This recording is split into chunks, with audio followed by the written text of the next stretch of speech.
I had to shoot him before he got soap on his hands. I'm serious, there's a poison in that soap dispenser that would paralyze him. Tout le monde fixait Morgan avec confusion. Morgan n'a pas donné d'explication. Elle les a plutôt invités à examiner l'ensemble de l'affaire. Morgan a remarqué que la victime Monica n'avait laissé aucun indice écrit. Au contraire, elle avait utilisé l'imprimante pour produire le mot meurtre. La réponse était simple. La victime avait été paralysée par le poison avant d'être tuée. Elle n'avait pas la force de tenir un stylo. Elle ne pouvait que crier le mot meurtre à voix haute. Et cela avait justement déclenché l'imprimante à commande vocale. Pour prouver sa théorie, Morgan a réalisé une simulation. Printer, print. Morgan saved Karadek's life.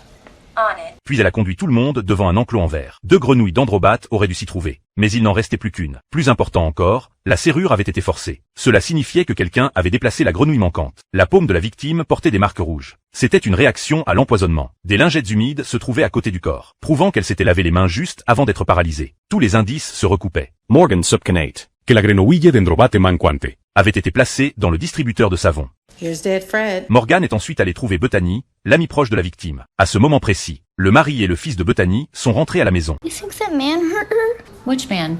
What man, sweetheart? I mean, we were at Monica's clinic a couple of days ago. I heard her fighting with a man, and the man yelled at her. La police a immédiatement emmené le fils de Bethany au commissariat. D'après la description physique du suspect donnée par le garçon, ils ont rapidement réalisé un portrait robot. Finalement, ils ont identifié Siegel, l'ex-petit ami de la victime.